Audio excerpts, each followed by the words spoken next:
All right. Welcome in everybody to another edition of the Young Guns podcast. Thank you guys all for joining in. We got a couple people in the chat already. We'll wait for more to pop in. LGZ Productions, what's going on? It's Logan Cressley, what's going on? Big Blue Jays, what's going on? Thank you guys for joining us today.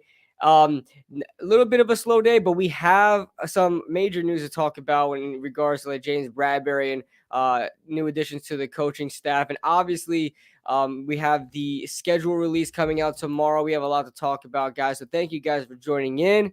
Kush, what's up, bro? What's up, man? I'm good. Just getting in some this real quick. Is the camera gonna focus on it? but I've had those a couple of times. Yeah. They're Then pretty after good. that, I got this lined up. Oh, an orange. Oh man, you about to get messy with the orange, aren't you? Yeah, Yeah. messy with the tangerine. Yeah. And then if I might be filled after those, but if I'm not, Oh, this wow, it's man. just not showing, huh? The brightness of the white, Yeah. the flash. Hey, You can kind of see it. You can kind of see the word you right getting there. you getting healthy, man? You on a regimen or something? I'm trying. I'm trying to get on it. We'll Hey, see. We'll see. nice, Like man. counting calories and whatnot. Yeah, okay. You kind of all right, man. Keep us updated Listen, on that. I'll say this though. In terms of the Giants and whatnot, Bradberry. First of all, shout out to Pest. He invited me on the Pest Wednesday show. Literally, I got off of there. I want to say 10 minutes ago. We just ended, so hopping straight from there to here. We did get into a bit of the topics that we were talking about that we're going to be talking about tonight. So shout out to Pest because he brought up some perspectives that I'm definitely going to be referencing to see your thoughts on it and then the chat's thoughts on it Hmm. as we're gonna go through it. What up, Jay? How you doing, bro? That's Nerd Cage Live. He got his whole Hey, government name on that one for yo, some the reason, whole man. I government don't name. know Hey, why. that's a cool government name. That's why. I know it is, but like he didn't need to have the whole thing. Now people gonna look him up, and like I'm pretty sure he says he's from Syracuse all the time, so I'm they're pretty gonna be sure he looking up doesn't. that. I'm pretty sure he don't give a damn. He's like anybody. Look me up. I dare you.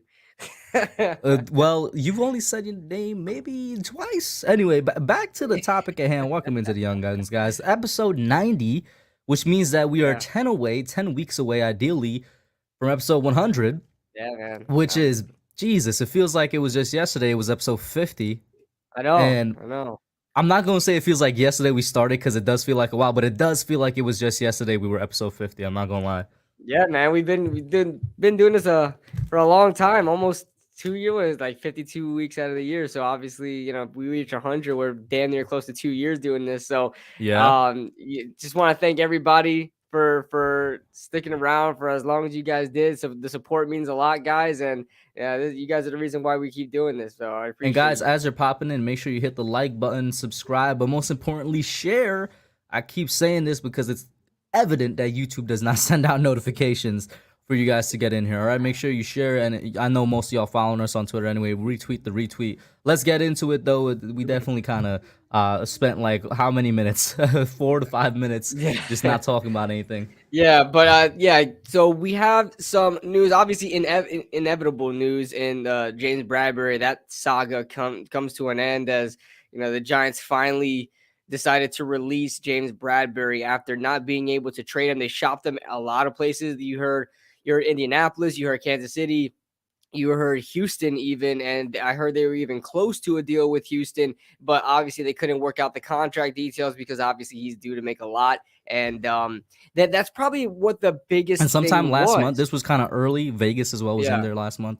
yeah, that's what the biggest thing was of why he wasn't able to be traded. And I guess that really comes to light because I was always like, wait, if it was from the Giants side, like they should be just getting anything they can. The draft has passed already. They waited that long for the draft to pass, and you know that I didn't think anything else would come of it, but obviously it was the contract details that really wasn't.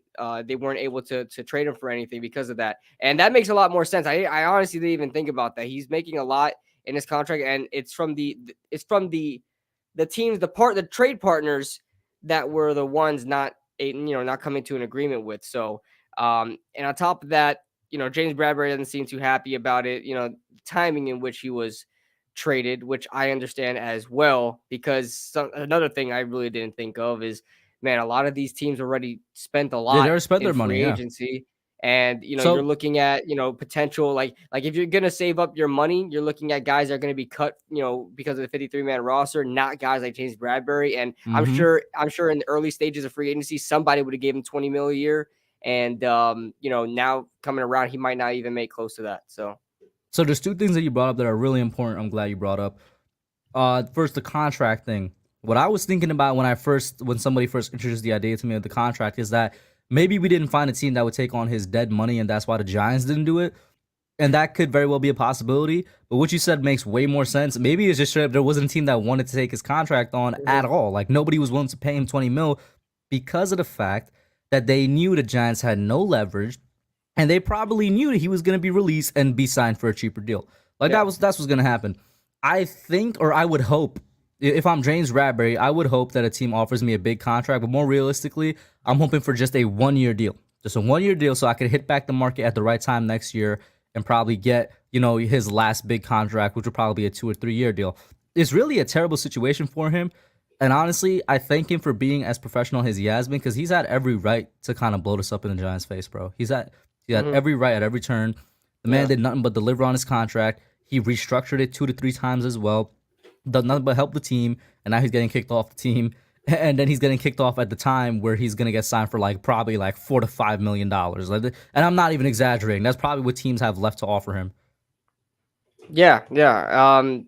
I don't know. I think the team that has the biggest amount of cap still is the Jets. I think they started free agency with the biggest amount of cap, and I think they still do have all that cap. But they're not a team to go ahead and pull the trigger on a James Bradberry anyway because of obviously them drafting Sauce Gardner, and I believe they addressed. I think they addressed one corner. They addressed one corner in free agency, I believe. They got another corner. I can't remember his name right now. But yeah, they're definitely not a candidate to get James Bradberry. The Raiders are probably one, but I don't know what their cap is looking like. I know they spent some money in free agency as well. They spent a lot of money in free agency. I don't know where And they he's got going to end Rocky up. Sin. The And they Raiders got were going to be from my a favorite trade. team to Yeah. get him, but they traded for Rocky Sin from the Colts. So I don't think Yeah. that's happening either. Yeah. So I don't know where James Bradberry is going to go. So I do though feel bad for him. I do feel bad for him that it came to where he is. But at the same time, I want to say that the Giants probably didn't do it. Obviously, they didn't do a good job in looking out for him as well. But it's kind of not their job to do that. I mean, it would probably have been the courteous thing What to do you mean do by it. that? They don't really need to make sure that he gets all the money he can. Are you talking about after he's gone? Yeah, yeah, yeah. After he's gone, Right. yeah. So the timing of his release. I know people can probably be mad. I know Twitter was kind of an outrage for that, but I mean, at that point, that's just I guess it would be a courteous thing for them to do that, but it's not something they should have. They have to do. They need to I make could sure they. understand the point of view though when it comes, especially like we were just describing, a player in person like Bradberry, Right. who's once again right been the utmost professional guy that you could be in this situation. It's like you'd probably want to do him a little bit of a favor. Now here's an interesting thing I gotta ask you, and Mhm. this is once again shout out to Pest Show. This was Justin that brought it up. It was, do you think we should have traded Saquon instead to make up the cap space and kept James Bradberry? So essentially, it's, do you prioritize the offense or do you prioritize the defense? This is the thing that confuses me because I might sound a little anti-Shane a little bit for this, but if the Giants really don't see themselves having a future with Saquon Barkley, why are you keeping him? And if you do envision yourself, keeping Saquon Barkley, why? I just want to know the reason why, because the Giants addressed running back, not heavily, but they addressed it. They got Matt Breida, Antonio Williams. They helped out a little bit there. They got some undrafted free agents that uh That probably have that a look good pretty chance to good. have to make the team. Yeah, Exactly. But if you at look at least over Saquon Gary Brightwell, I'll Barkley, say. right, and if you look at Saquon Barkley, I mean, he's a guy that's kind of injury riddled. He's due $7.5 million at this point. It's this is a rebuilding team. Are you trying to be competitive this year? And that's not necessarily a bad thing, but if Well, you he it did. gives me His flashbacks to own words 2018. did say that, right? He did say Right. that. Hmm. It's just a matter of, did he actually mean it or was he blowing Right. smoke? Right. And was he saying the cookie cutter thing to kind of please people, to give people the expectation of them actually being somewhat decent this year?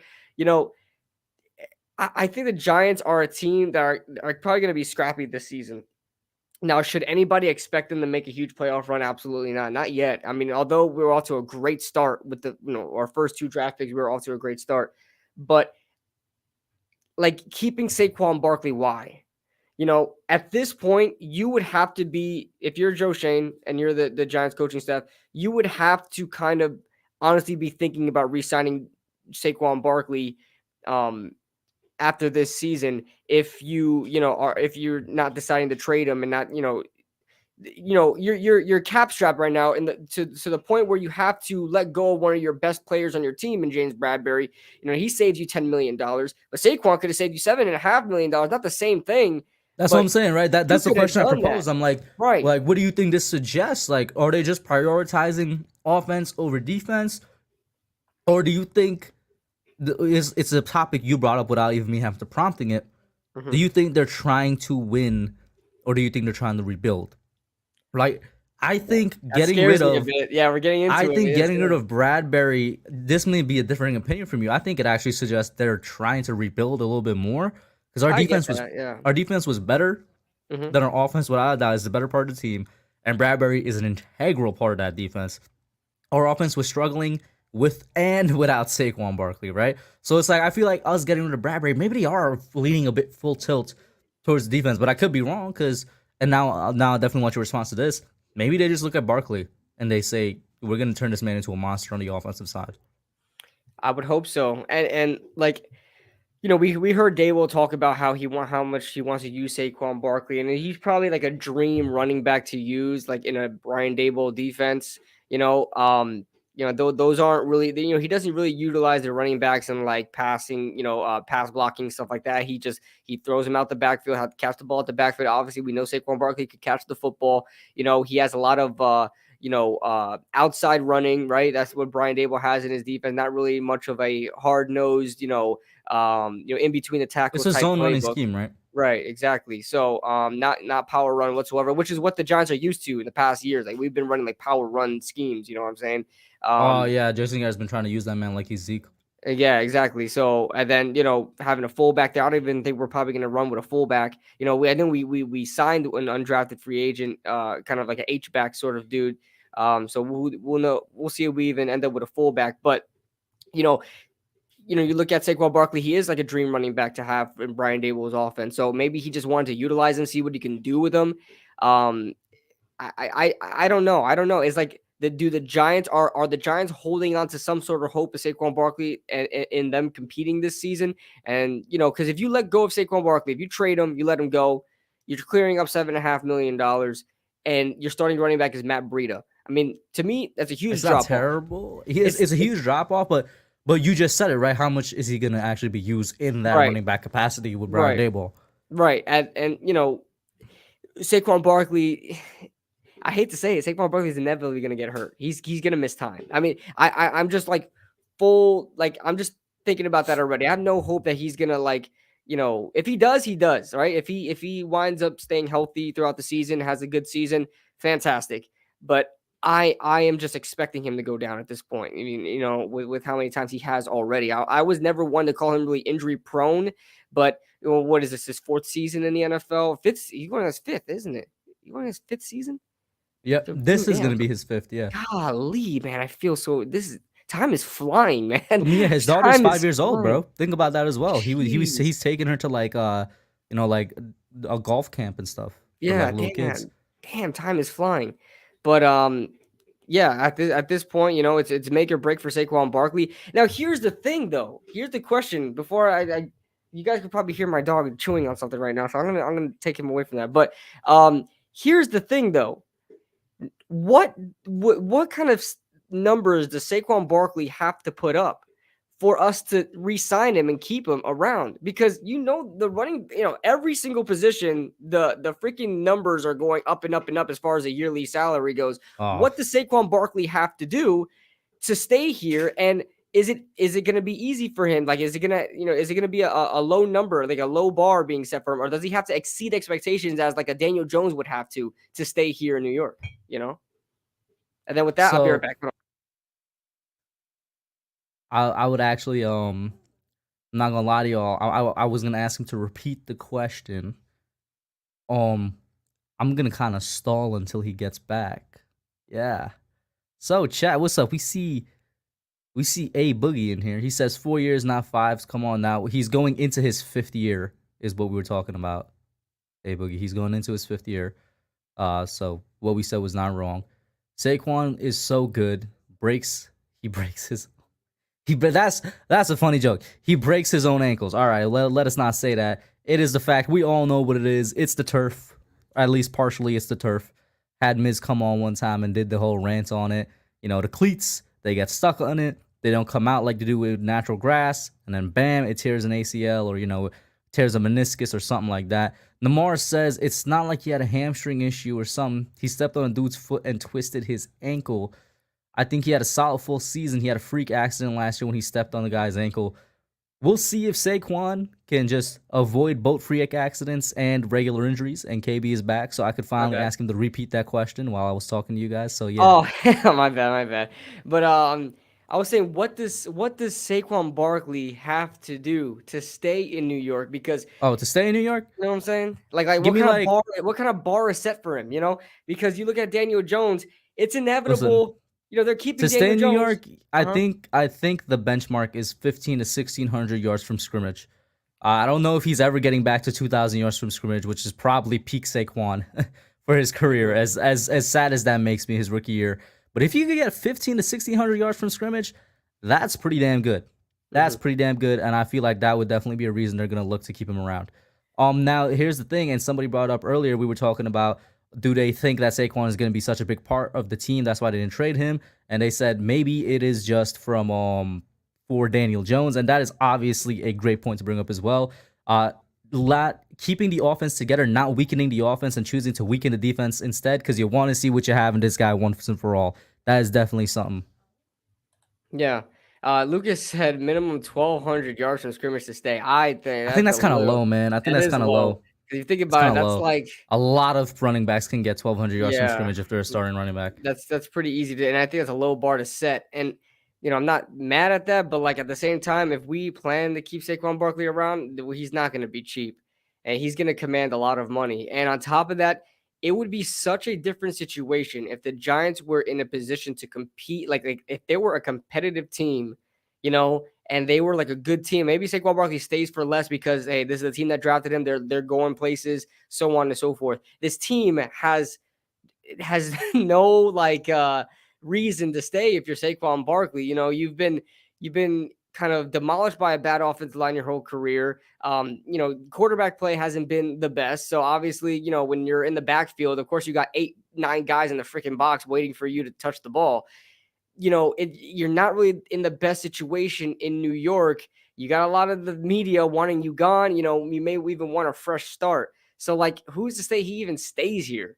Mm-hmm. So, and then if the Giants kind of lowball him with an offer, which is probably what we're gonna do, because I don't think this team is gonna be ready to commit to him to a big contract because of Saquon Barkley's time here has not been great besides his rookie season.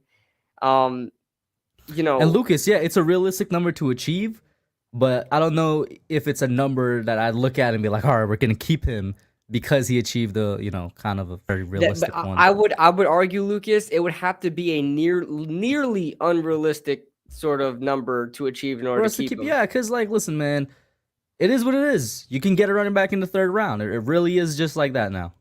Yeah. Jonathan Studio says never underestimate the John Mara's need to be right about Saquon Barkley, Daniel Jones. I don't really think it's on him. I think now that Dave Gettleman is gone, there's no more sort of expectations on their shoulders. There's no more pride in trying to prove them right. I think John Mara would be fine with starting with a clean slate because obviously he got a new GM, new coach, another coach, right? Because Saquon Barkley and Daniel Jones were part of another regime, not Joe Judge's. So, and then obviously we got a new GM that didn't draft these two. So Mm-hmm. I don't think John Mara would step in the way of Daniel Jones because they're both pending free agents after this year because Daniel Jones' fifth year got declined and Saquon Barkley's on his fifth year. So both of them could be gone next year. So we would be looking for another running back and another quarterback. Um, you know, So at that point, say Saquon Barkley, like you said the number of 1,600 scrimmage yards, I said 15 15, or 1600 around that 15. ballpark. So you're looking at probably just around 1,000 yards rushing, maybe 500 yards. Definitely 1,000 yards Yeah, rushing, yeah. man. So then like Definitely. I wouldn't say I don't know. Maybe Brian Dable's defense, his offense, he gets 500 yards receiving. I mean, he's reached some like those kind of numbers before in receiving. So just about 1,000 yards rushing, maybe high 400s to 500 yards receiving. What kind of contract do you think would be okay? Like, Now what that's a what would you throw? What question would you throw at that I Saquon can't Barkley? answer. I can't answer because it's like he would technically be in his rights to demand the Christian McCaffrey contract in the sense that that's just how it works in the NFL. The next player up always, most of the time, gets a bigger contract or a similar contract to the person that was signed before. Mhm. So in that technicality, he would be in his rights. But also, I'm probably gonna try and give him a Nick Chubb X contract, but we all know Nick Chubb has been more effective over the past 4 years than Saquon Right. Barkley. Even though the Nick Chubb contract is a very cheap one for somebody of that talent. So I don't know what he's going to do though. That's gonna be a real situation, man. We have Yeah. no idea Did what's Nick gonna Chubb get happen. re-signed? He got I had it pulled up here a couple seconds ago. Let me see if I could reopen it. Running back Because he would contracts be he according would to be on Over the his new Cap. deal now, right? Because he was a second round pick, so he So doesn't get fifth year. yeah, Chubb is on a $36 million contract, averaging around 12 million a year right now. Okay, that's team friendly. Yeah, That exactly. that seems pretty okay. Um, on top of that, they also have Kareem Hunt there too, so I imagine that played a part into it as well. I'm surprised he kept that, but Yeah, like yeah, I'm I mean, not. Listen, I would not want to give him a McCaffrey contract. I would not want to give him a ugh, Kamara no, no, contract. no, no, Would no, not want to give him a Zeke Elliott contract. no, no, no, Would no, no, not want to no, give him a Dalvin Cook contract. Would like maybe I'll consider Derrick Henry contract, the one that he's on right now. And then there's Nick Chubb, where it's like, all right, that's where I'm starting. Like I'll be comfortable giving him a Nick Chubb type contract, or Aaron Jones one, who is making 12 mil flat a year. Yeah, I would be okay with that. Maybe I know there's gonna be people that say no to that, but 12 million a year. I mean, you look at just the inflation in the NFL market right now. It's just like it's kind of a normal Yeah, bro. number. Aaron Jones and Joe Mixon are basically on the same contract right now. They're both making around 12 mil a year. Hmm. And Joe Mixon, I know it's completely different injuries. Remember when everybody wrote him off a couple years ago because he was injured and he was like in his age 25 or 24 season, and then Hmm. he didn't necessarily broke out, but he got back to his old self, performed good enough, and got the contract extension. I want that to happen for Saquon because Saquon is in his age 25 season. It's kind of being written off. Let's see if he could Hmm. get back to form and earn that new contract. Yeah, I just hope that he beats the injury bug, man. I really hope he does. It's just that his body just can't handle like nobody that size should be able to move like Saquon does, and his body apparently agrees with that. So, Mm-hmm. I hope he stays healthy, man. He can earn himself a good contract, whether it's with us or somewhere else. And I just want to see him Now, have a good career. off of the James Bradberry topic, which got us to Saquon, uh, how do you feel about the current cornerback core? And do you sign potentially a one of these what you call it veterans that Mhm. may go a little bit cheap? Depends on how much we have left in cap space. 'Cause we always have to have some for the season, for situations of injury. I think can.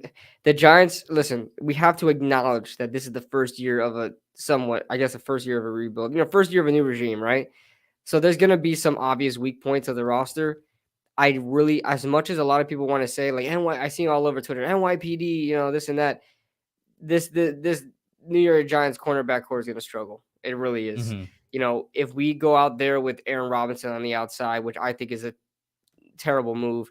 Um, Darnay back in the slot, which is fine. Dory as a number one cornerback, which is fine. It's okay. Like nothing really says like I'm completely okay with everything. Like Adory's, I'm most okay with him where he's at. You guys know I've been critical about Darnay Holmes in the slot. Putting Aaron Robinson on the outside, I think is a terrible move. I think Rodarius Williams may have a better chance of being on the outside, and even so, I mean, even he's a little bit of a, like, oh, okay, Rodarius Williams as our starting corner back on the outside. I look at this cornerback core and I'm not impressed with it necessarily. So we'll see what happens. But I So let me think, list off uh huh. some of the current available players at the cornerback position. And this is, of course, in order of, I guess, how good they are. This is from Spot Rack. Yeah. So, would you sign this guy? The best player. Sorry, there's Good. best player on the list by far. Not even close. First cornerback available, James Bradberry. Hey James, you want to come back? Would you sign him? Has that ever happened before? Would another team accuse us of like collusion or something? The thing is, Would it be like, hey, they can't do that. They just saved like $20 million. yeah, there's no way we So can let's bring get it real. back. So the person listed after Bradberry is Trey Waynes. He was just with Cincinnati. There's Joe Hayden, who was with Pittsburgh. Kyle Fuller, he was with Denver. Chris Harris, he was just with the Chargers. An old giant, Janoris Jenkins, he was just with Tennessee. Kevin King, he was just with Green Bay. Oh, hell Xavier no. Rhodes, he was just with Indianapolis. Jimmy Smith, he was just with Baltimore. Boye, he was just with Carolina. Oh boy. And Vernon Hargraves, he was just with Cincy. The youngest person there, by the way, is the last one I listed, Vernon Hargraves. I don't know if you want to bet a little bit on the youngster. If you want to get like a legit type veteran, then I think you're probably looking at like Kyle Fuller, Harris. Maybe they're too old for you. I think Rhodes, I don't know. I think my guy, like Vernon Hargreaves, is intriguing. He's a little undersized, but he's been an outside corner his whole life. Remember, he struggled a lot in Tampa. Went to Houston, actually did pretty good in Houston. Don't know I don't know how different, how much of an impact he's going to bring besides like these younger corners. I don't really know if he's going to be any better than them. So I'd probably look elsewhere. AJ Boye really intrigues me because at one point he was one of the league's best corners. He fell off a cliff, but yeah, it's like it's well behind him. At the same time, he's not going to be commanding a big contract. He had a huge contract with Jacksonville, and then he went to where'd he go? He started with the Texans, went to Jacksonville. After he was most recently with the Panthers. Right, most recently with the Panthers, but I think he was somewhere else in between there. So he's on his like fourth team now since he's been great. So I would consider AJ Boye as a stopgap Denver. cornerback. That's who he was in between Denver. Denver. Okay. I would look at AJ Boye and say, hey, his prime may be past him, but he's still a decent corner. He would be a decent number 2 corner as a stopgap guy. He's probably going to be cheap. I don't know if you could probably see what his contract was like in Carolina, but he's probably going to be cheap. I think he only spent 1 year in Carolina. So I think so too. They're not going to show me his last contract. I probably have to just Google it. I have to Google it. But I would look at AJ Boye. I would look at him. Bring him in as a cornerback too. You can have in Carolina. He was on a 2-year, $7 million deal. Look at that. Perfect. Now you're not going to get one of these veteran corners to sign unless they're like desperate for a job, and it's like towards the end of free agency, like after 53-man cuts and stuff like that, and like the season's about to start. You're not getting any of those guys on like a veteran minimum deal yet. I mean, all of them really, besides maybe Jimmy Smith. Right? Maybe Jimmy Smith signs for cheaper because he is a Wink Martindale guy. He may be a guy. He's a lot older. How do you feel about Trey Waynes? He's like the top listed guy here. But and he was just in the Super Bowl with Cincinnati. The thing is with Waynes, he just got off a huge contract. He got cut from that contract, but he just had a huge contract. So I don't know how low he's willing to go. Similar situation to Bradberry then. Yes, right. Yeah, similar situation, but he wasn't good. Like Trey Waynes got so much money in Cincinnati. It was ridiculous how much they paid him over there. He was not that good in Minnesota. Yeah, he was not that good in Minnesota. He was a first round pick, and maybe that's what got him a lot of money. But he was not that good. And so the Cincinnati Bengals, obviously, they moved on from that. And he's a guy that gets injured a lot. Trey Waynes gets injured a lot. I'm not looking at. I'm going to list off the 3 vets here that I think probably the 3 best vets on here. Fuller, Harris, and Rhodes. What do you think about those 3? Fuller, I consider heavily. Fuller has had a decent NFL career. I know he's battled injuries as well. Even in Denver, most recently, I think he was decent. Yeah. Right. So he was at Denver. Yeah, I remember he was in Denver too. So man, Denver Broncos had Boye and Fuller there. I would consider Fuller. Rhodes may be a little too old for me because I know he's very slow. I know Rhodes is very slow. Is only 1 year older than Fuller. Yeah, but how old is he? Like 33, 32? 31. 31. and Fuller's Okay. 30. Okay, that's not bad. Xavier Rhodes. I know Xavier Rhodes gets burnt a lot, and I know he was most notably with the Colts, right? I seen him get burnt a lot. Well, not Xavier Rhodes, no, he was with Minnesota. no. Most recently, I mean, most recently Most recently, With the Colts. Xavier Rhodes, yeah, with the Colts. Yeah, I know that he struggled over there. And then Chris Harris, the oldest one at 32. So not much of an age difference, but definitely his best years are like Behind him. a while ago. Most of these guys, the best years are going to be behind them, and we're not even looking for guys that are going to have their best years, right? We're looking for They just need him to be stopgap decent. corners. Yeah, see decent corners, stopgap corners. You don't have to be in your prime. You don't necessarily even need to fill in a number one role because obviously Adoree is being paid as a number one corner right now. So I would definitely heavily consider all three of those guys you mentioned. So Rhodes, Fuller, what was the last one that you said? Chris Rhodes, Harris. Fuller, Chris Harris. Yeah, Chris Harris has had a really good year. So a lot of former Denver corners that are There's a on the lot of market. vets on here that I'm like, yo, listen, if the Giants have some spare change after they signed their 11 draft picks and however many of the 23 undrafted free agents they deem like, all right, y'all, you guys are going to be good enough to make the team, and put aside a couple dollars for the season. If we got like 3 million left over after all of that, I feel like we should definitely take a shot at one of these vet guys, because why not? And the thing is, if they come in and they legitimately get beat out like during training camp, then all right, then they got beat out during training camp. We're gonna put the person who beat them out during training camp. Yeah. A Boogie says Bradberry was exposed last year. I think we should have kept Logan and cut Bradberry earlier this offseason. I wasn't a Nah, he fan didn't of. get exposed. If we're gonna talk about Yeah, go Patrick ahead, Graham handle taking a that. step back as a defensive coordinator, why would we not take that same logic and say Patrick Graham taking a step back as a defensive coordinator and having these cornerbacks play 10 to 15 yards off, like, and that soft zone consistently every single game? Of course, it's gonna make him look worse. Was he gonna have a repeat of 2020 even if Patrick Graham didn't take a step back? I don't think so, but I wouldn't say he got exposed because like the Graham scheme was completely different last year. I'll say this though, he did get older. So, like, James Bradberry being gone is not the worst situation in the world. Didn't James Bradberry finish with the same exact passive defense as he did in 2020, and just nobody noticed it? I think so, yeah. Did It's he just that he finish? had more picks in 2020. Yeah, but I think James Bradberry had like 2 or 3 picks this year too. No, because I know he had 3 interceptions in 2020. I think he like. Let me look at James Bradberry's stats. Yeah, just pull up the stats. James Bradberry had such a great season in 2020 that we look at the season he had this year and we think that he's like automatically sucks. And we've seen him get burnt a lot. And if you notice, guys, every time James Bradberry got exposed, it was because of where he was playing. He was playing like cover 3, like 15 yards off of the receiver at the start. That you'll never succeed like that. A receiver could run a quick slant and it's gone. And on top of that, you run a cover 3 soft zone and a receiver is running at you on a 9 route. You know how much acceleration that receiver already had when you're all the way 15 yards back and you have to start your acceleration 15 yards back. Like you're going to be slower. You're going to be slower. James Bradberry is a press corner. He can play zone, but he's a press corner. He jams up receivers. He follows them on routes like that. That's what he does. And he honestly fits Wink's Martindale. I don't know why a lot of people say that he doesn't fit Wink's scheme. He does. It's just that we can't keep him around because of the cap.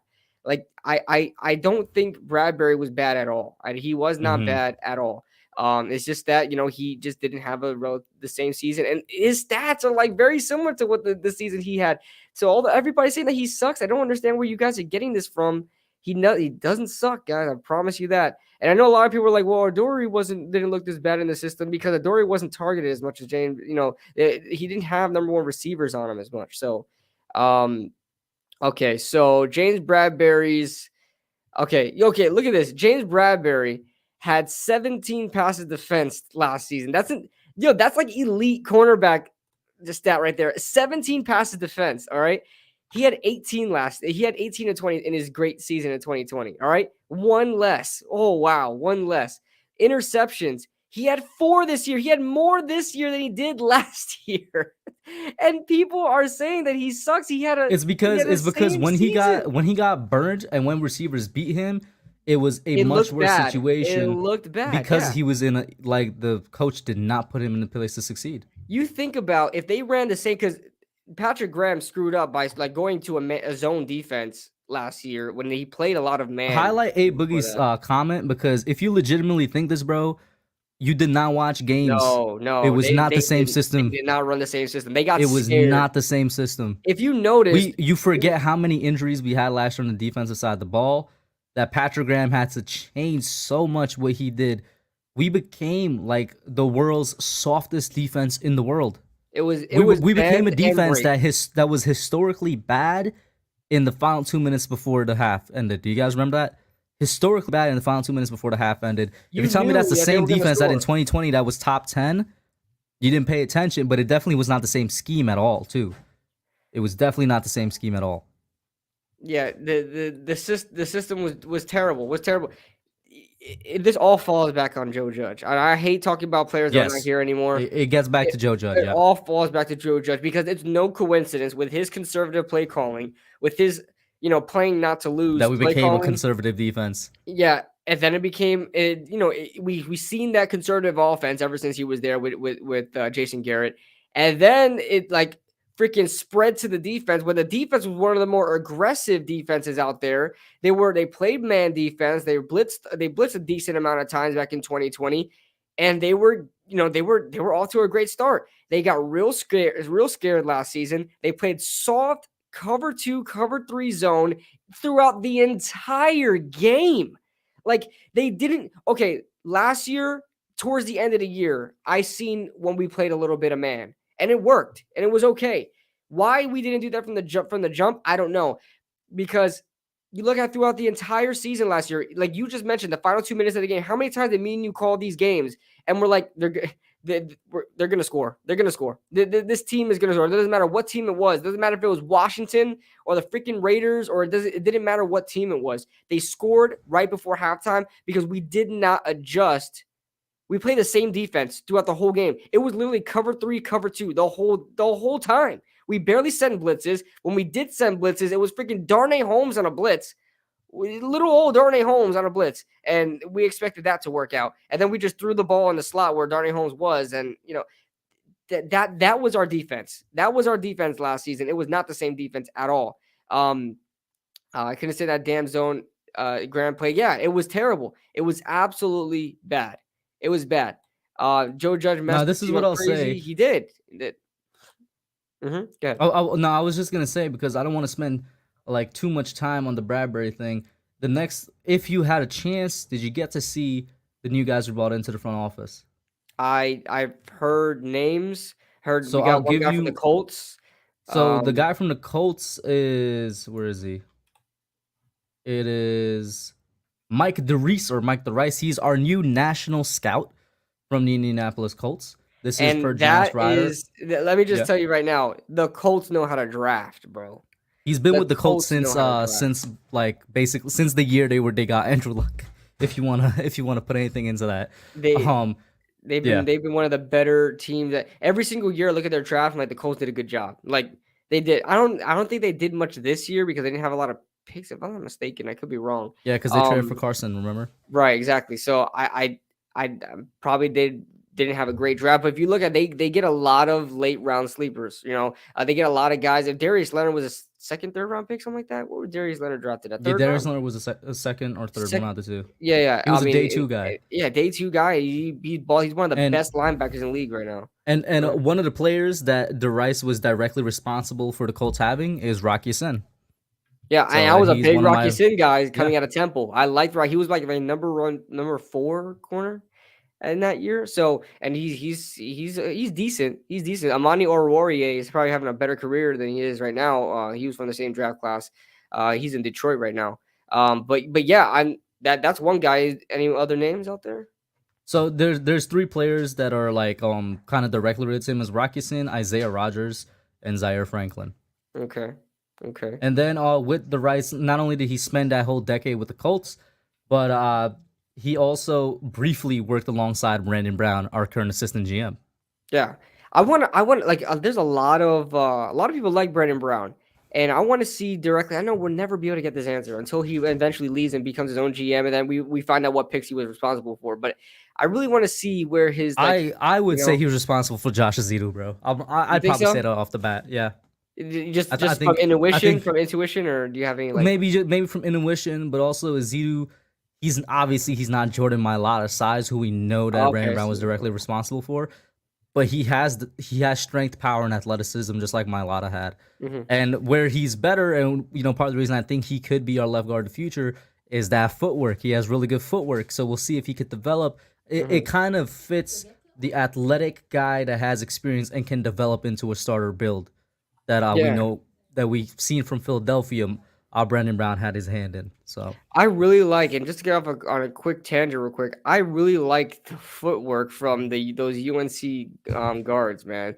Josh mhm. Azudu and even Marcus McKeithen, as large of a human being he is, 6'6", 340, he moves very well. His footwork is very good. Like I like those guys, man. I really do. And more and more, like UNC isn't really a place where you're like, oh, that's where you get offensive linemen from. But those guys look pretty good to me, man. So. Mhm.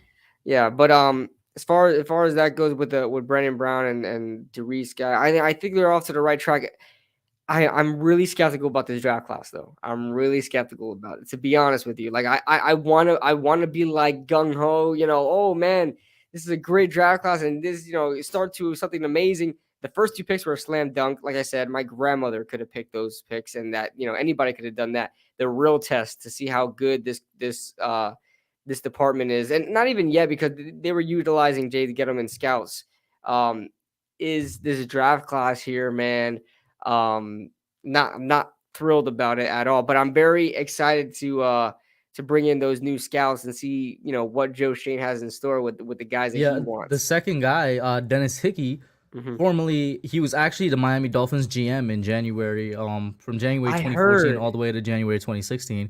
They kind of like, because the team and the coach at that time was doing bad. Once they fired him, they just cleaned house, so that Hmm. Hickey was gone as well. But in his first year there, they went 8-8, and then in the second year they went 6-10. But that was a season halfway through the season, not even the full season. Halfway through the season, they fired the coach. So I don't know. I'll probably have to go back and we'll have to look at them in 2015 to Was see how that the 8-8 Dolphins were. season a playoff run? I think they ran the playoffs that year, didn't they? In 2014, I don't know if the Dolphins No, were in the not playoffs in 14. Oh, 2014. okay, never mind. They made the playoffs like 20. That was What is it? 2016. They made the 2016 they playoffs made with the playoff. Tannehill. Okay, yeah. Yeah, and then he before that he was with the Buccaneers for like, how many years this is, bro? Like 96 to 2013. That's 17 years, right? Golly, and they sucked Yeah, he throughout the was whole with thing the besides Buccaneers. the 2002 season, but that was Yeah, it. from 96 to 2013. And then after he got out of Miami, guess where he was? He was with Joe Shane in Buffalo from Mhm. 2017 to now. Okay. So All right. So we'll see. We got some notable guys out there, man. We got some notable guys. it's just the Um, fact that, we're actually turning over this front office a little bit. And that's a good sign. I would mhm. say, I would interpret it as a good sign, at least from John Mara, that like, all right, are we doing something here? Are we actually getting some new people in? Yeah, I would hope so. I know we definitely cleaning house and getting new positions everywhere. And that's how you do a rebuild, man. That's how you rebuild. Like I'm hearing that these scouts were the same freaking scouts and the same scouting. The whole department was the same department since like freaking early 2000s. What is this? That's not a rebuild. You start over with Dave Gettleman, and how did you? I really question ownership more and more and more as more information comes out that these scouts are the same, the ones that were let go, are the same freaking scouts and same scouting department that have been there since the early 2000s. Like, and no wonder why from Jerry Reese to Dave Gettleman, like the drafting of the certain players that we draft are just have been the same, man. Like the same type of players, you know what I'm saying? And it's like, you know, I'm happy that we're completely rebuilding. I'm happy that we're completely restarting, refreshing. Joe Shane is doing what he has to do. I really believe in Joe Shane. I really believe in Brian Dable, man. I don't know how much I can stress that, man. But like, Joe Judge was a type of person that I had to convince myself to believe in, right?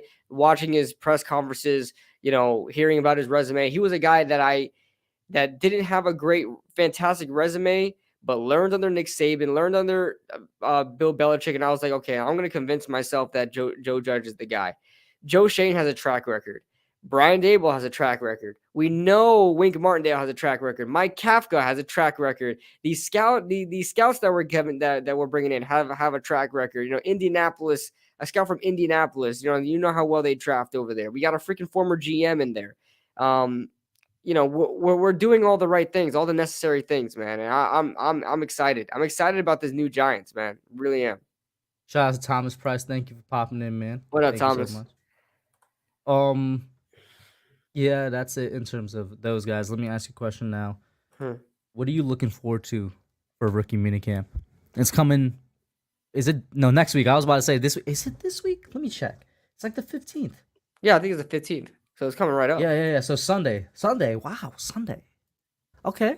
What are you looking forward to man? In rookie minicamp, man? There's got to be something you're looking forward to, especially with the thoughts you just shared about the draft class. Yeah. Or at least keeping your eye on, if not looking forward to. I'm really looking forward towards, as far as the rookie, because it's rookie minicamp. So there's rookie minicamp, you're not really going to get a lot of information out of until they have OTAs and scrimmages and stuff like that with all the players. I'm not really sure who I'm really excited for in rookie minicamp and what kind of information I'm going to get from them. But my biggest question mark is Cordell Flott. That's my biggest question mark right now because he's a guy that's supposed to be filling in some big ass shoes with James Bradberry. And where are they going to put Cordell? I don't want to rant about Cordell Flott because I've ranted too much about him. Where are they going to put this guy? He's a freaking zone corner in a man defense, and he plays outside and inside. And apparently we have a predicament to put either one of our slot guys on the outside, or where are we going to put Cordell Flott? I don't know. He's such a freaking I don't know, like a wild card piece. Like what are you supposed to do with this guy? I don't know, man. Well, do you see him starting right away then? I guess that would be my question. No, I see him filling in on dime duties, dime back, dime corner. The fourth corner out there. So the second slot, pretty much. He's the second slot. He's going to be the second slot corner in my opinion until he works his way up, because a lot of people are slating him as, and this is where we're going to get into the cornerback stuff and the depth and stuff like that. A lot of people are slating him as a starter automatically. Why? Darnay Holmes is not probably hasn't exceeded to his expectations of what we thought he could be after Deion Sanders talking so highly of him, and he was supposed to be the best slot corner of that draft class. Maybe he is the best slot corner of that draft class. I don't really know, but I still like Darnay. I still believe in Darnay. And then Aaron Robinson. I mean, maybe he's better than Aaron Robinson. I really see Aaron Robinson as a safety. You talked about it before, and it makes a lot. I see him as a safety. He's a great tackler. He's not a great cover guy. Definitely not going to play well in man. I'm not a big fan of Aaron Robinson as a corner on the outside, let alone a slot corner. He is a slot corner, but I'm still not comfortable with him there. I would say his best fit is probably filling in, helping out a safety or like I don't know. Just a guy to be utilized kind of like Tyrann Mathieu a little bit, play some corner, play some slot corner, play some safety. And then Rodarius Williams, I think he should get a fair shot at corner as well. It's like, where do you put Cordell Flott at? Where are you going to put? I can't put him on the outside. If I put Cordell Flott as my number 2 corner, I will cry. I'll cry. There's no way I'm putting Cordell Flott as my second corner. Okay, you want to put him in the slot? You're going to put him over Darnay and then make Darnay the dime back? No, man, come on. I don't know. Yavraj says, I pop in the stream and Kid Blue still ranting about Flop. What did he do to you? The thing is, he's my most questionable. I will say this.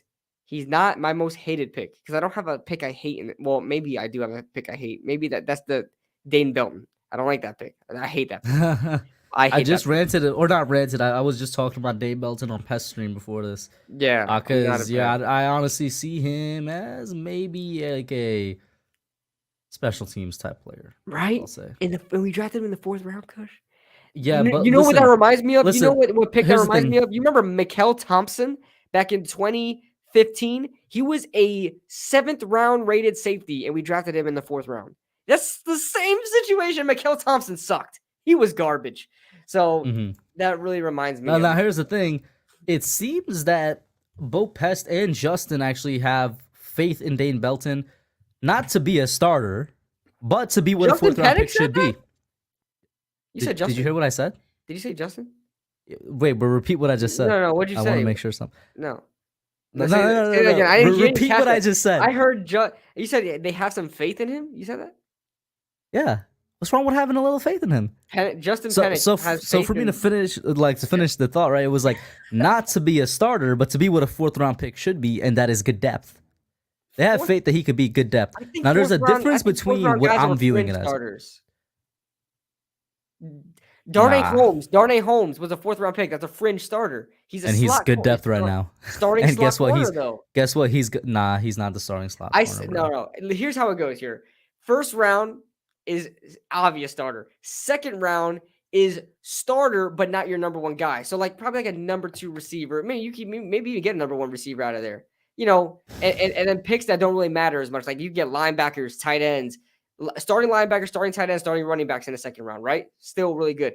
Third round is when you start hitting the starters, but they could be some sort of depth piece for you. Fourth round, we're looking at starters that are fringe starters, so guys that can step in to start. What you described in the third round is a fringe starter. What you just described in the third round. But third round, you can still get good starters out of there. You know what I'm saying? Like you could still get a good third round receiver and start from you. Here's my thing. You know, good third round corner start for you. Fourth round are guys like slot corners go in the fourth round. They start. You know. Here's my question, right? Here's my question. Name me a starter out the fourth round in recent history of the NFL. Oh, let me go to last year's. Let me go to last year's draft class. You have to go like 4 years back. What are you talking about? We're talking about on rookie deals now? Wait, are you talking about like in general, like on all NFL?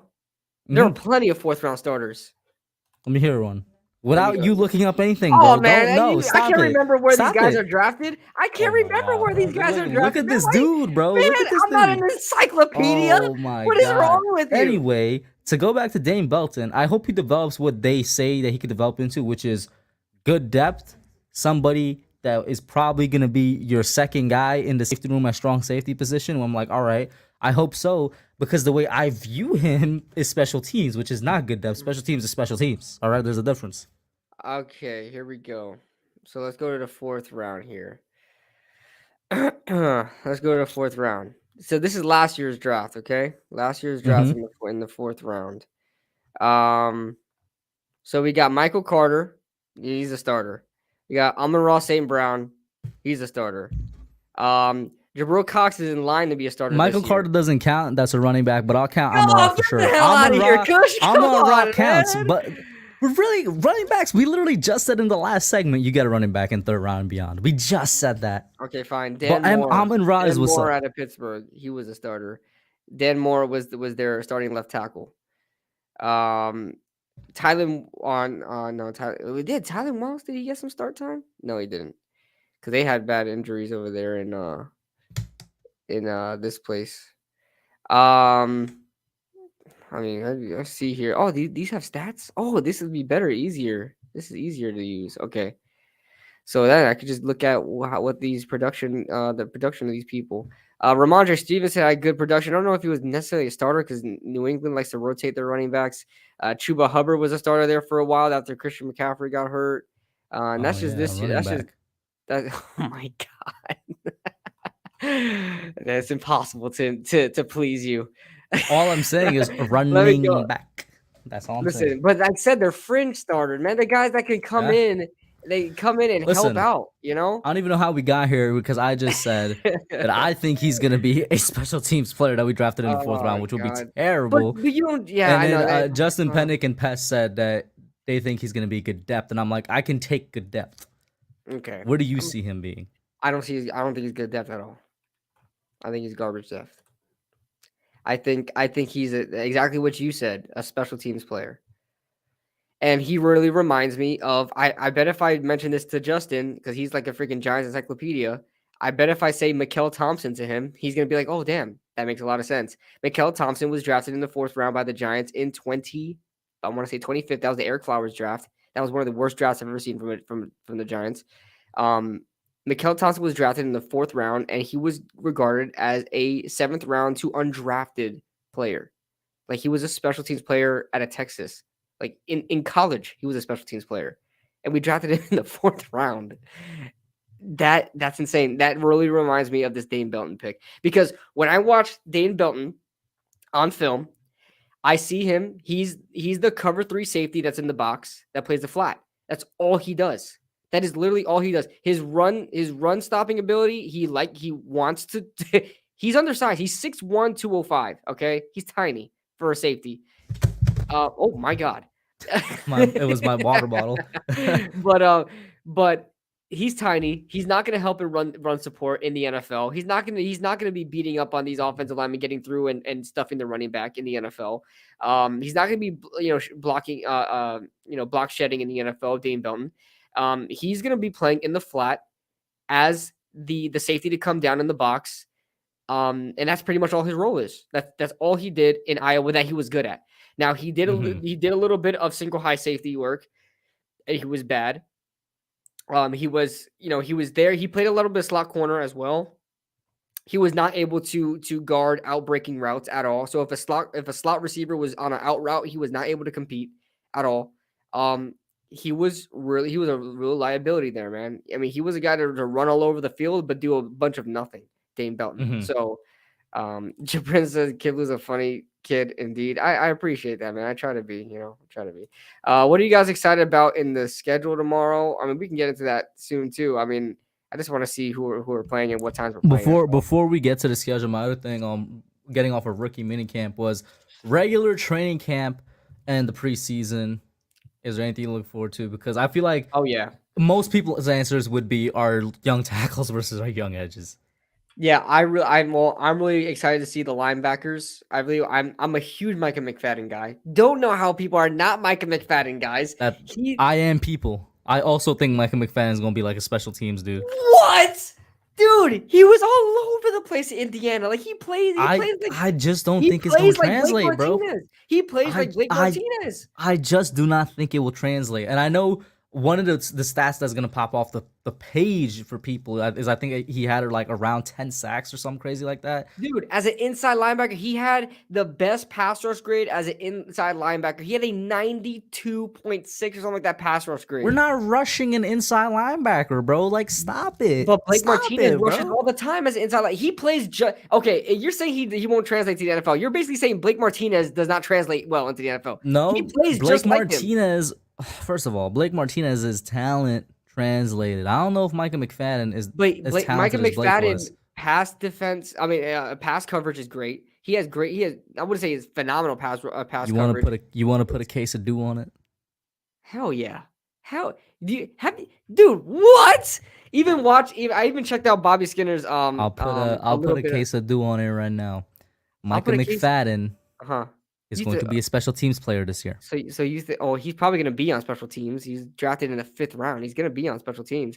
You're out here saying he's going to be the next Blake Martinez. He should be starting. No. I'm saying that I think he could compete with Tate Crowder for a starting spot.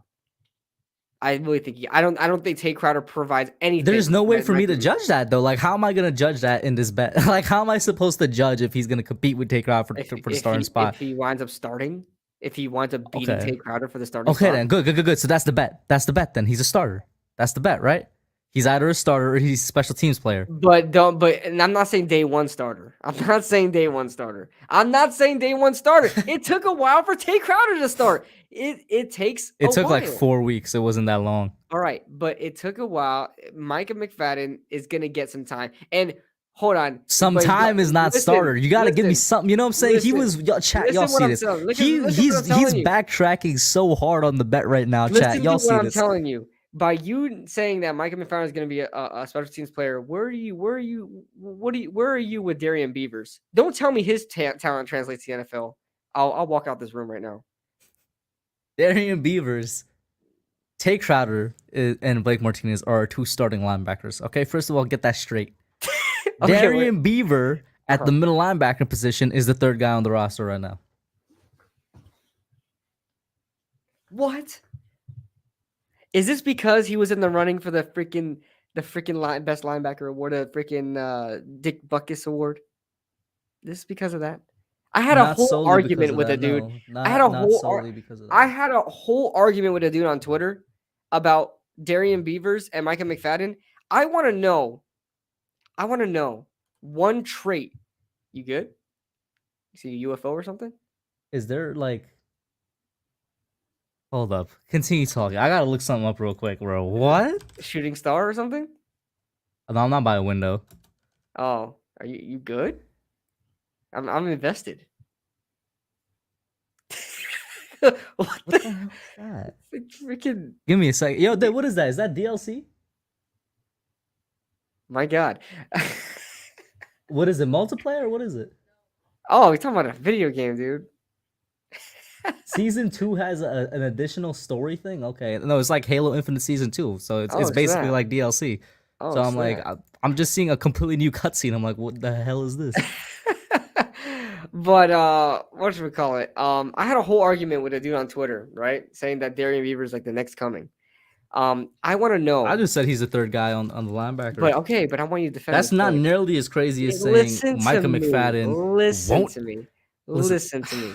I would no. You're gonna die on this hill, okay? Because I'm tired of the disrespect to Micah McFadden because he comes from a smaller. I feel like I'm the only person. School. Cincinnati's the smaller school. I feel like I'm the only person that will quote unquote disrespect Micah McFadden. I don't think I've no. He's all over his way. No, nobody likes Micah McFadden. I don't understand why. Don't understand why. Maybe because you know why I don't take your word for it, KB. Because there's so many stuff that happened on Twitter, and then you keep telling us we gotta tag you. So I'm not trusting your Twitter takes, bro. Listen to what I'm saying. I want one of you guys to name me one trait that Darian Beavers does better than Micah McFadden. Pass coverage. What? He's one of the worst pass hips I've ever seen. No, pass coverage. Oh my god. Pass coverage. Did you just? Oh man, oh my god. You want another one? Yes. Tackling. He's terrible at tackling. Oh my god. I can't. I gotta move. I gotta end the stream. Micah McFadden is one of the better tacklers in the freaking draft. Micah McFadden is going to be a special teams player / rotational blitzer for the New York Giants. What do you see Darian Beavers being? Darian Beavers will be better depth. And if Tay Crowder goes down, he's starting. I think Darian Beavers has the stiffest hips I've ever seen in a linebacker. I think he cannot. Why are you looking at a grown man's hips, bro? What's wrong with you? It's part of scouting, dude. I have to. Sus. Listen, he can't make outside tackles. Darian Beavers is in just not very good at making incapable. He's incapable of making outside tackles. Micah McFadden will track down a guy from one side of the field to the other and tackle it. Best angle tackles you see. I can't see Darian Beavers doing that. He can't. He whiffs on tackles like anything. Just ole. That's what I see Darian Beavers doing. Completely whiffs on tackles. He has the size. What's the bet? I've been sitting here waiting to make a bet. You know what the bet is? Who has the better rookie season, Micah McFadden or Darian Beavers? That's my bet. So it went from me getting a legit bet, one that's actually can be judged, which is Micah McFadden will be on special teams versus who's gonna have a better rookie season. No, because here's the thing, Micah McFadden on if he is what I say he is, which is a special teams player, he's probably gonna have a better rookie season than Darian Beavers because Darian Beavers ain't gonna see no playing time. McFadden's always gonna see playing time on special teams. No, forget about special teams. I'm talking about real football. Okay, forget about special teams. Okay. I'm talking about defense. I'm talking about the inside linebacker position. Barring injury, who's gonna have the better season? Barring injury, of course. I'm not gonna. I got a case to do on it, bro. Okay, I'm confident. I'm freaking confident. I'm freaking confident. I'm gonna have some free Mountain Dew. I'm gonna have some free Mountain Dew. Hell yeah! Well, I mean, Mountain Dew ain't good for the guys, man. I don't know. Don't mix it up with Tropical Fantasy. It ain't good for the guys, man. It's not good for the guys. You gotta have some pineapples afterwards. But Darren Anonymous says the Walmart security guard at Nate's Twitter post has better instincts than Micah. Where are you guys getting this from? What do you mean instincts? If you look at, first of all, I did my own film review, but apparently nobody wants to listen to me. Everybody listen to Bobby. Go to Bobby Skinner's. Go to Bobby Skinner's freaking film review of Micah McFadden, and you guys will see. He doesn't. I watched his Darian Beavers one, and I watched his Micah McFadden one. He's not a great fan of Darian Beavers. He likes Micah McFadden. I thought the same exact thing. And I was like, thank you, Bobby. Somebody of higher notoriety, but agrees with me. Because if you guys ain't gonna listen to me, which you guys are not gonna listen to me, you'll listen to Bobby. So let Bobby tell you that. Let Bobby tell you that. I'm gonna bring in Bobby the next time for Young Guns, and I'm gonna ask him. We're gonna ask him live. This man just went on a whole rant to say a whole lot of nothing, bro. We'll see. Man went on a whole rant to say a whole lot of nothing, I'm a bro. believer. I'm a believer of my guy McFadden. I'm a believer. He's your guy now? He's my guy. He's one of my favorite. He's one of my favorite guys in the draft class. I said that already. All right, you could go ahead and claim Micah McFadden. I'm gonna go ahead and claim Josh Zito and Daniel Bellinger. That's what I'm doing. I mean, I like those guys are definitely gonna get me. Nah, you already claimed Micah McFadden, bro. No takes backsies, bro. Okay, so I'm not trying to put a case of do on freaking Josh Zito versus Micah McFadden. I'm not doing that. I like Josh. I love Josh Zito. Yeah, because Josh Zito is gonna be our starting left guard. And, all right, and Bellinger's gonna be a starting. And Daniel Bellinger is gonna be our starting tight end. Come on, man. So getting back to the question, which is what you looking forward to in training camp? Are you looking forward to those guys? I mean, all of them, really. All of them. Like, even the guys I'm not excited for, like Dane Belton. I want to see what Dane Belton does. Like, I want to see. I hope all these guys prove me wrong. I hope Dayton Belton is not Mikael Thompson. I hope Cordell Flott is the best Flott we've ever seen. And I hope Darian Beavers has a good career too. I hope they all have good careers. Okay. Josh Zito, I'm really excited about. Bellinger, I'm really excited about because I love the potential we could use with Bellinger plus Ricky Seals-Jones. I love the fact that Bellinger can catch the ball. I think he was so underutilized at San Diego State immensely. I think he can catch the ball extremely well. I don't have no problem with him catching the ball. I've never seen a problem with him catching the ball. He's a little slow. His game speed's a little slow, but he runs a 4.63, so it's not like he is a slow player. He's just his game speed's a little slow. But I love Daniel Bellinger catching the ball. He's a fantastic blocker, and I think he could only get better. I would love to see him and Ricky Seals-Jones out there because Ricky Seals-Jones is more of the receiving guy. Bellinger's more of the block and then receive type guy.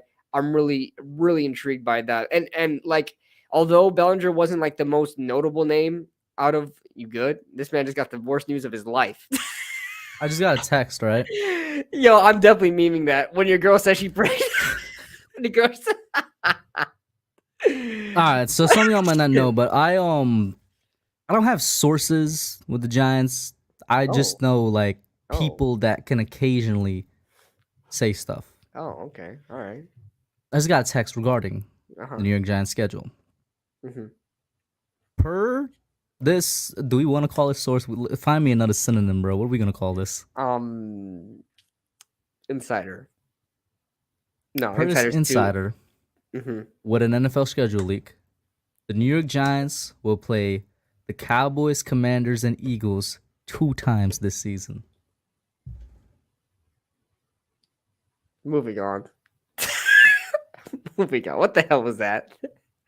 What the hell was that? Why'd you look at your phone like that, man? It was a tweet I saw, and I was like, I gotta bring this up somehow. My God. It was a funny tweet, man. It was a funny tweet, bro. Continue. I'm sorry, man. I'm like thinking we might get some inside information right now. Oh wait, Dante Pettis. Yo, our boy freaking. Yeah, he Dante signed with the Pettis 49ers. with Chicago. Wait, what? Niners? No, he signed with Chicago. He. Oh yeah, Chicago. Yeah, you're right. Chicago. Yeah. Oh man, my boy Dante Pettis. So he has normal hair now. Okay, but yo, what's going on with John Ross? That's what I want to know. Is he still a free agent? Yeah. I don't know why. Mom. I honestly don't know why. We need to re-sign this man. Miz says week 12 we're going to get into the game at the Giants at Jags. Here's the thing, okay? This is the only game that's has Giants at Jags been confirmed for week 12? I know it's confirmed that the Giants will be playing at the Jags. Here's the thing. The Jaguars game is probably the closest game I can go to, like that I can drive to, because it's probably like 4.5 hours away from where I live at. I could probably make that. I'm not going. Why? Because the Giants have never beat the Jaguars. And yeah, The Giants have never beat the Jaguars. We're beating them this year, bro. Do you know who the Jaguars have on their team? Trevor Lawrence, who's coming on his second year, so I'm scared of that. I am. You're scared of Trevor Lawrence and Trevor Lawrence alone on the No. Jacksonville Jaguars, bro. You would think, right? You would think the Giants have never beaten the Jaguars. The Jaguars have always been bad. We've only played them like 4 times in NFL history. 5 times. And even in 2014 when they were god awful, we lost to them with Eli. Eli's never beat them. You're not a real fan, bro. If you're not going to the Giants, the Jaguars. Eli's 0-4 versus the Jaguars. You heard it here first. Kid Blue is not a real fan because he doesn't want to go to the Giants versus Jaguars, man. He has no faith. I'm not going to that. They have Trevor Lawrence and nobody else on the offensive side of the ball, bro. Like, exactly. So what if I go to that game? What if I go to that game and they lose? I'll look like an idiot. I'm not going to that game. On the defensive side of the ball, they have literally the 2 rookies they drafted. That's it. Like, I can't think of anybody else on their defense. Trayvon Walker? If I get humiliated by Trayvon Walker live, in person, I'll never forgive myself. But that's such good content. It's such good. That's such good content, bro. You're thinking like a YouTuber, bro. You just have your camera randomly at one part. It's facing you. You're like, oh, Daniel Jones back.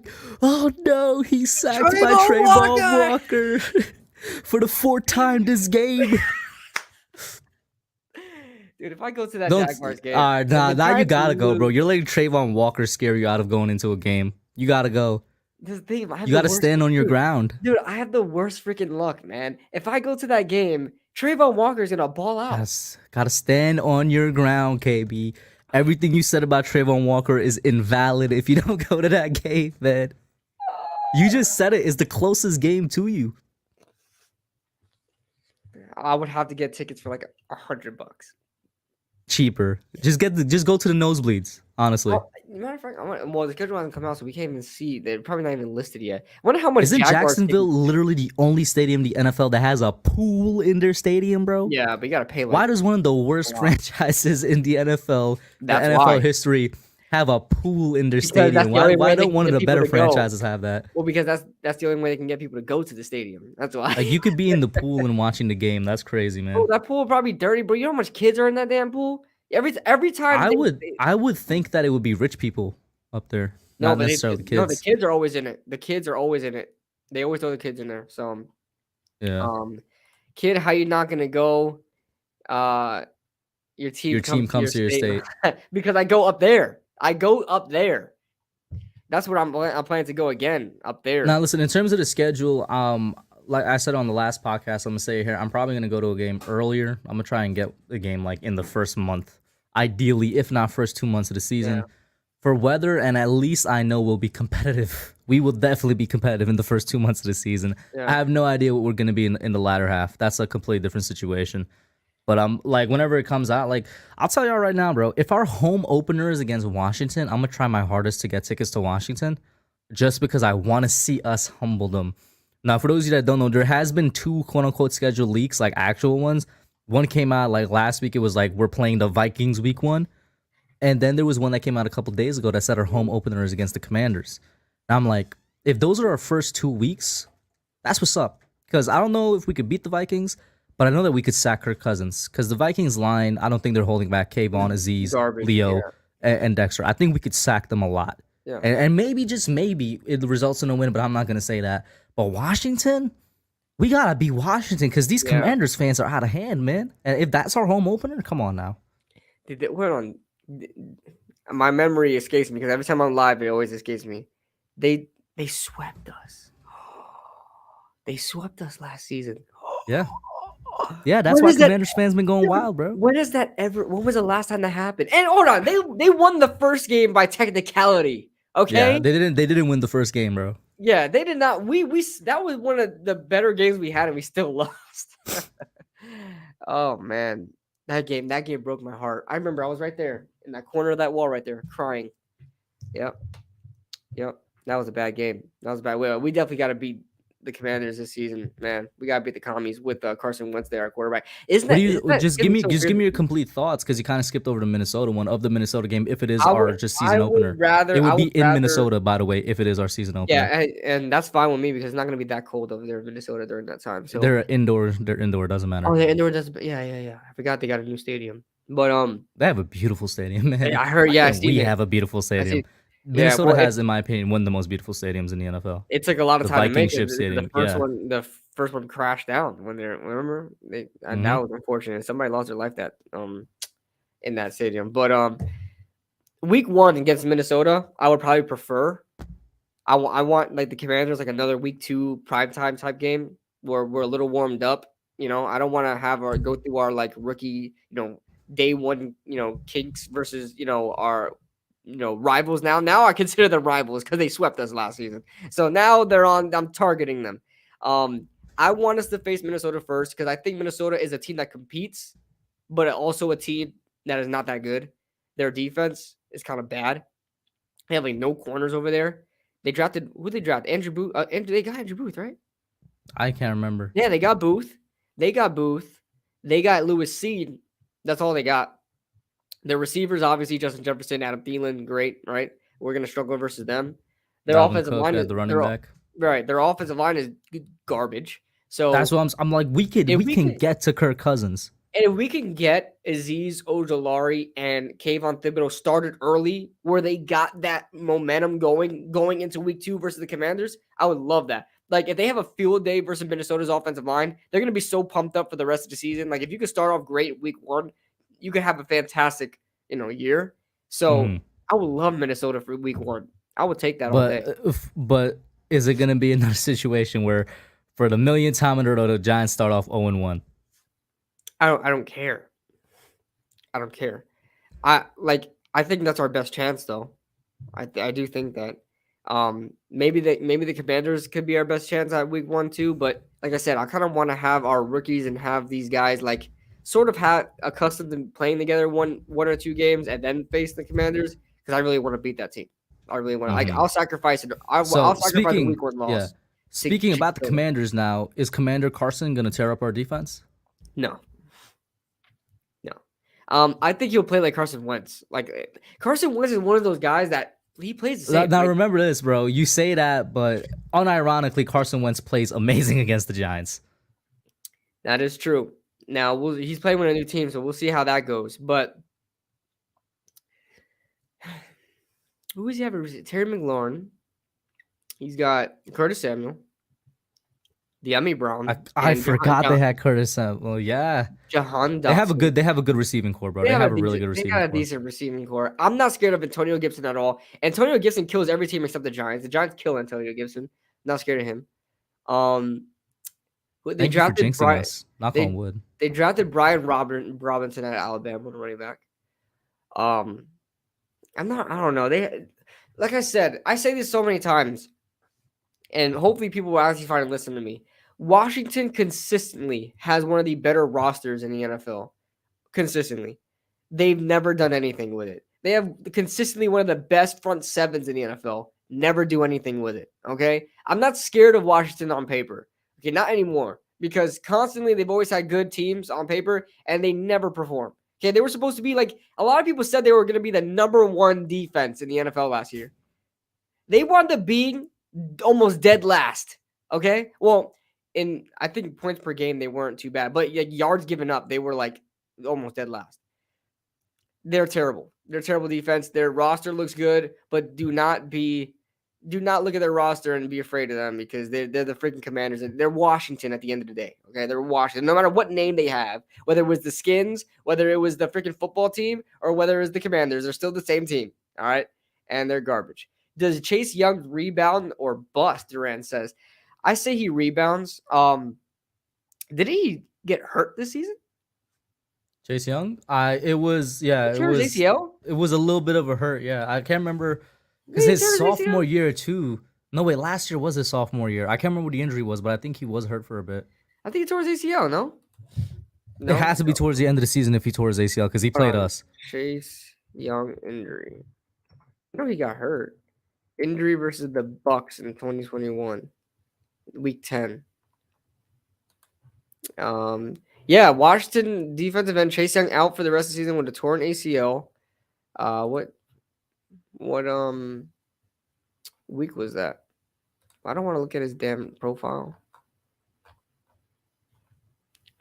But yeah, so he recently tore his ACL. Okay, well, according to Commanders Wire 2 days ago, it says Commanders Chase Young hopes to be ready by week 1. So he might not even be ready the first time we play him because he tore Listen, his it doesn't ACL like in matter. week 10. I still say from rookie year, y'all notice I said that we won the Andrew Thomas Bowl, all right, not the Chase Young Bowl. Thomas always takes care of that, man. It doesn't matter. Now we got Neal if they want to switch him over, and then Yo, Thomas would dominate Sweat, bro. how many sacks did Chase Young have against us? I think none, right? I think his rookie year he didn't have any. Actually, Yeah, I don't know, Andrew Thomas handled that man. That's his son. and I don't know about last year, but I know Sweat got a couple on us last year. Well, he only played us once last year in week 2. Montez, No, Young. mm-hmm. Because Young didn't face us when we had that, terrible game at the end of the season. Yeah. What's up, Snowstorm Studios, man? Make sure you guys subscribe to Snowstorm Studios, man. He's a really good guy, man. Makes some good content. Has a podcast. I was a guest on one of his podcasts. Make sure you guys check that out and subscribe to his channel, man. He's another Giants content creator. Really good dude, man. Really good dude. So to close it off, building off of Washington and NFC East, you're not scared of Washington. How do you feel about the Eagles? Eagles are, unironically, right? Eagles are the scariest team in this division right now because I think Dallas is going to suck. Listen, bro, Dallas took a step back in the offseason and they're Dallas. Like, I don't know what else to say. Here's the thing. I think Dak is going to regress. Dak has been regressing, and I think people are going to realize that Dak isn't that good. Zeke Elliott has been on and off. I know he had a decent season last season, but he's not Zeke. He's not like one of the best running backs in the NFL anymore, in my opinion. I'm not putting him up there. CeeDee Lamb's going to be great. I love CeeDee Lamb. Can't say nothing wrong about him. But who they have besides him, they still have Gallup there. They lost. They just drafted my guy, Jalen Herbert. Yeah, they got the burner and Jalen Tolbert. They got Tyler Smith, the offensive lineman. A lot of people are not a fan of him. They got Sam Williams. If Sam Williams stays on the field, he could be really good. But besides, they did nothing in free agency. Nothing. Like who they get in free agency that was like notable. Nobody. They lost players. Yeah, they lost players. Randy Gregory said, "Oh, psych, I'm going to Denver." So, I don't know. I like Dallas is gonna suck, and honestly, they might be on par with us, except they'll have good quarterback play. So we'll see what happens with Daniel Jones, of course. But Dak Prescott will probably have good quarterback play, but nothing to really take them to the next level. I think they're gonna suck. So shout out to Snowstorm, bro. What up? Alert. Thank you, sir. Snowstorm Studios, appreciate you, man. Hope all is well, my friend. Happy I was able to stop by. Where do you think the Giants place in the East this year? And that was perfect segue into what I was going to get into. And thank you so much for the $10 super chat, man. I appreciate you, man. And make sure you guys sub up Snowstorm Studios, man. Another content creator, Giants content creator, make some good content, man. If you guys want to listen to a podcast, make sure you guys check him out. But he says, where do you see the Giants placing this? It's always third place. Every single year, I see the Giants placing third place. I can't see the Giants getting over the Dallas Cowboys and the Eagles hump. I can't see them getting over that. I can't see them getting over those two teams. They're always consistently better than the Giants, and I always feel like the Giants are better than the Washington. So every single year I always got the Giants in third place. I know it's unoriginal. I know it's like not different. I know it's the same thing every year. I apologize, guys, but that's just really what I think about it. I think the Giants are going to be third again, like constantly, like almost every freaking year. I mean, we're either third or fourth. I mean, so Spike says fourth. Spike says fourth. What do you think? What do you think? It's too early for me to say a little bit. I view us as the third best team in the NFC East right now. I don't know if that necessarily means we're going to finish third because I view Dallas as the best team in the NFC East, but I view Eagles as like the number one team. That makes sense, right? I don't know if it makes too much sense, but with the Giants, third best team in the East, I definitely think we had the best offseason, as crazy as that sounds. Like, Dallas didn't really do much. The Commanders, they traded for Carson Wentz. That was their big move. And the big move by the Eagles was AJ Brown. AJ Brown, right? No, and Hassan Reddick as well. So like, you know what? But I feel like we had a better draft than the Eagles, so like maybe that balances out. And that's just off the teams you add on to how they were last year. We'll have to see. That's where coaching comes in, man. Hmm. If we have great coaching, like man, we could maybe actually make a run. But going back to our very, very first topic tonight, I think we're maybe trying to lean a bit more into the actual rebuilding part of rebuilding. Yeah, yeah, and I say this every year that I'll be okay with us rebuilding, but then every time we watch these games and they suck and they're like competitive, I'm always pissed off. I'm always pissed. I just want to win. I hate being scrappy, but at the same time, we just gotta like acknowledge it, man. This team is probably going to compete. Maybe they'll be a little scrappy, but probably not come out with a W. And that might Mm-hmm. be very we said that in the beginning of the offseason last year. Well, last year we felt like we were going to be competitive. Let's say 2020, right? We thought, hey, this team Ooh, is going to be scrappy. an Huh? actual NFL schedule week, not the Giants, but Uh huh. Thanksgiving. It would be. We know the Lions and Cowboys that always play. The Lions' opponent will be Bills, so it'll be the Bills at Lions for Thanksgiving. That's an interesting matchup, I guess. Okay. Just yeah. Bills at So lines. That's an that's actual leak right there. probably going to be like, I think over the night we're gonna see a lot of leaks, and we're probably gonna get. Maybe this is me being optimistic, but I feel like we're probably gonna see some entire schedules leak before they release it at oh, 8 yeah, o'clock. that always happens. Because That the always happens. NFL, they're trying to milk everything for money now. It's like, why do you need to do a program for the schedule release, bro? It's so stupid. Yeah. Yeah. So, I mean, there it's gonna leak soon. Like every time, especially the Giants. I don't know about other teams, but I know the Giants schedule always leaks in the morning tomorrow. It's gonna leak in the morning tomorrow, definitely. Hmm. And then we'll just get the confirmation at 8 o'clock when the actual schedule release comes out, and like, oh yeah, it was right. So, bro, Cozen says, yo, for the first time in my entire life, the Giants actually get a player I actually wanted, which was Kayvon. I mean, I've had Bro, a a couple lot. of That was a lot of people this past yeah. draft, man. You guys can see me and Cush's reaction in that round one. We were livid, absolutely livid.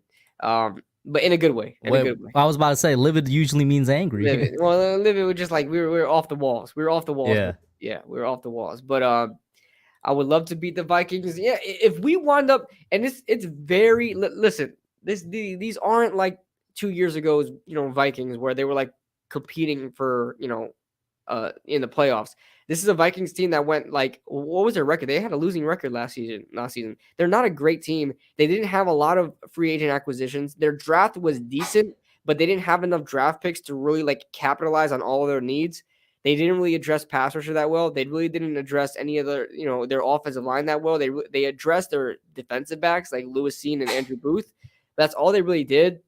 The Vikings are a very beatable team. Do I honestly think we can beat them? It's possible, but I'm not going to say they are. But like I said, I'm okay with taking the week one loss in order for us to get ready for the Commanders because that's the team I really want to beat. So we wind up facing the Commanders in week two, and I'll take a week one loss against the Vikings to get ready for week two and beat the Commanders.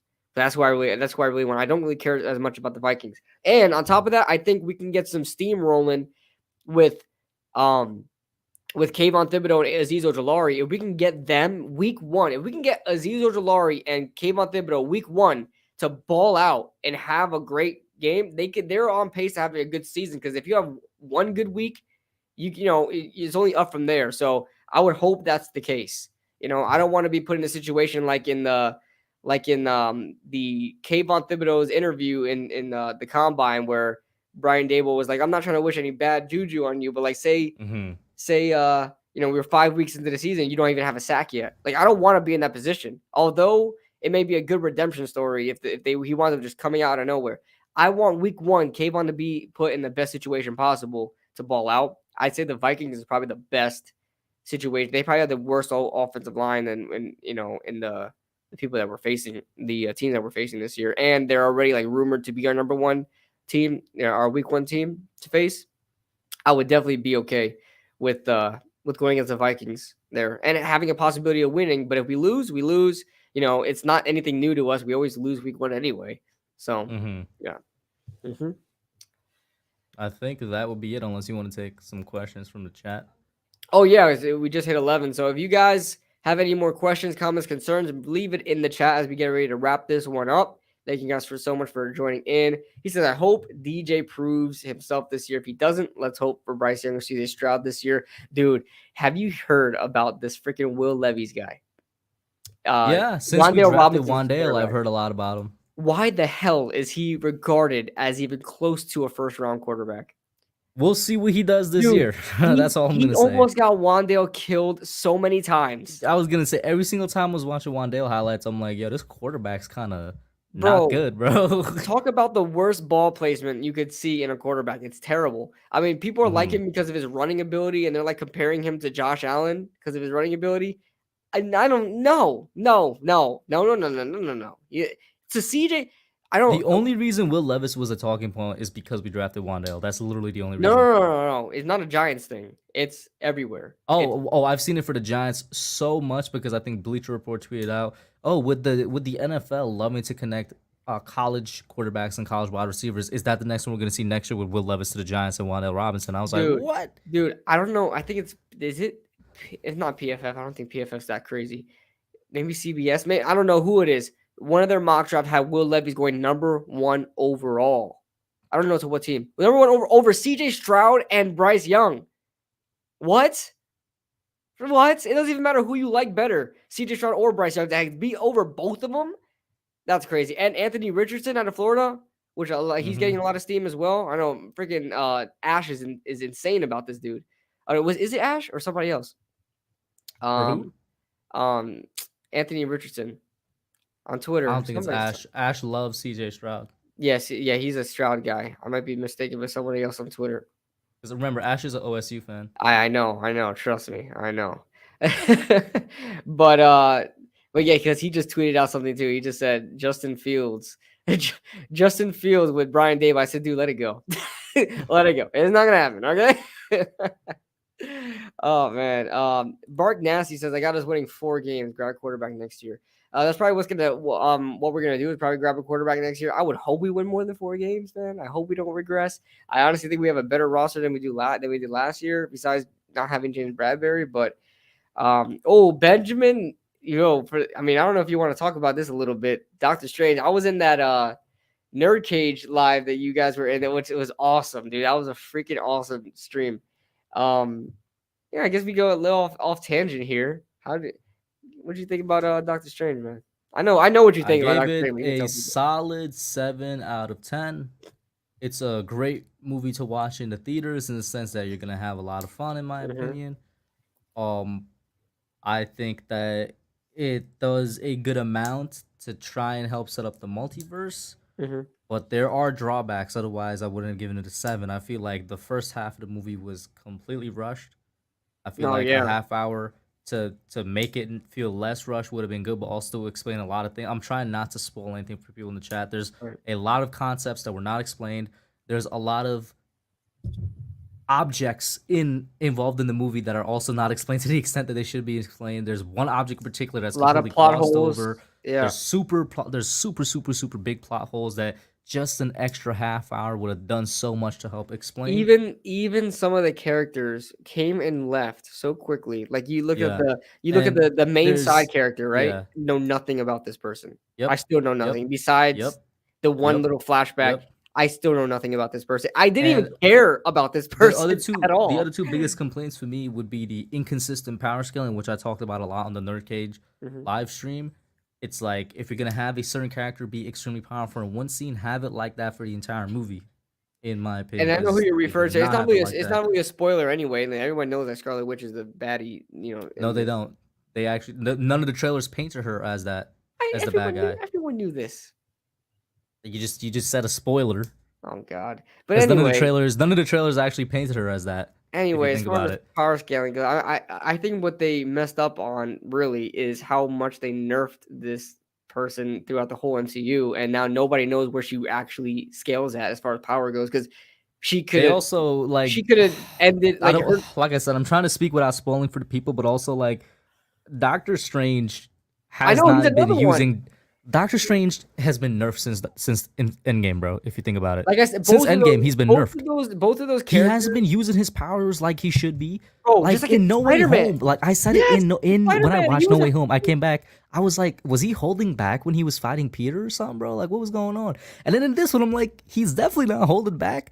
Why does he seem so weak? I know. And it's not even because Wanda has the Darkhold. Now that's a spoiler. It wasn't even because that in other scenes too. I'm looking at it, I'm like, what are you doing here, bro? These What are two you are the doing in most terms of fighting? powerful character. One of the most powerful characters in the MCU, They're besides like the both. sentient, Listen, the besides the thing celestial is, beings out there. and this is why I was so excited for this What up, movie. Antenna? What's up, Tan? This is why I was so excited for this movie. Both of them, Wanda and Strange, are supposed to be respectively like the two most powerful characters in there. And while they definitely made Wanda look like that, not Steven, not at Yo, all. there is a The scene. best Steven we saw wasn't even in a movie. You guys need to go watch What If. What If is Yeah, the best yeah, Steven Strange you'll ever see. yeah, bro. There is a scene, the scene. You know the scene I'm talking about. Where it was like, you know what the scene I'm talking about, right? You didn't even explain any type of description. How am I I'm supposed to trying not know? to spoil it, but Yeah, but you all you said was the scene I'm talking about out of nowhere, bro. I'm trying to explain. Let me think of a word to say. Man, just Wanda, bro. Just Wanda, bro. Wow, so specific. Uh, Rampage, just Rampage. But you know what I'm talking about. That scene where it didn't look Marvel-esque. How about that? It was definitely not Marvel's thing. Well, I'll say this. We knew from 2019 when they announced they said it was going to be a horror movie. I still don't think it was a horror movie. It had horror movie aspects, It and had too that much was that was comedy. that Too was much another one of my comedy. complaints. Yeah, they should have went full send with the horror because you got a horror movie director in Sam Raimi. A lot of people only know him from Spider-Man films, but Sam Raimi is a horror director, and there was moments in the film which suited that. I think they should have went full send. One, because that's what they advertised It it should have as, been rated R. and two, it should have been rated R for the full gore, and three, they needed to tone down the comedy. This is like one of the first films where I see what a lot of people on Twitter talk about, which is like, is they just joke around too much. I noticed it in this one Bro, because it did not suit the film. just like in the scene I was trying to refer to, the Rampage scene, they were still like people dying, bro. Like straight up die. I'm not gonna go into too much detail because I want to, whatever, but people straight up getting murked. And then they're like saying a joke in between it. Like, I just saw someone die. They're like saying like a little side joke. That wasn't even that funny. The comedy wasn't even that funny in this movie either. But The comedy hasn't been hidden for a lot of movies, which is a yeah. critique I've agreed with. The one that I didn't necessarily agree with was that it didn't fit. But like I said, this is the first one I'm like, yeah, You know there what was it is? no need for it. You know what it is? It's because it's Disney, It's because it's Disney. They gotta add some sort of freaking lightheartedness to the movie.